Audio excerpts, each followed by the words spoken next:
Live from the Fox 5 television studios in New York City. You're watching Fox 5 News at 10. Nearly 8 million women suffer the embarrassment of stress urinary incontinence. That's the involuntary leakage of urine from the bladder. The condition can be debilitating, but now there's a new simple treatment that can help. Like many women, Alexandra Akira suffered her urinary incontinence in silence. It's not something that you talk about with people. I started wearing a pad just to kind of help myself from getting myself wet, and it ended up just getting worse and worse and worse. Urinary stress incontinence occurs when pelvic muscles that support the bladder and urethra are damaged or weakened, allowing urine to leak from the body.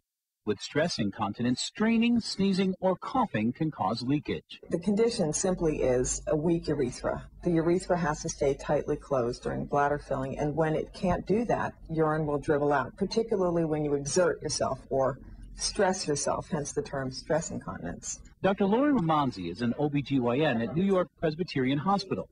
She treats many women with stress incontinence.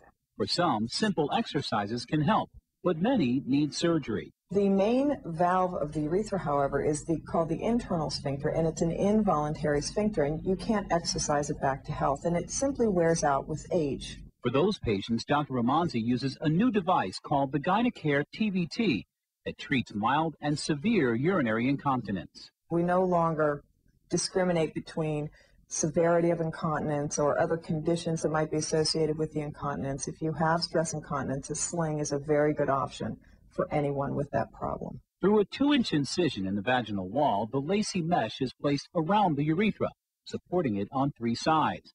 The minimally invasive procedure is performed under local anesthesia, takes about 20 minutes, and works as well, if not better, than older surgical techniques.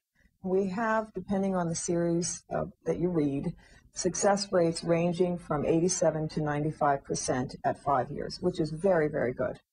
The mesh sling stays in the body permanently and doesn't need to be replaced. Dr. Ramonzi says, like all surgical procedures, there are always risks of bleeding, infection, and nerve damage. But overall, those risks are extremely low. Back to you.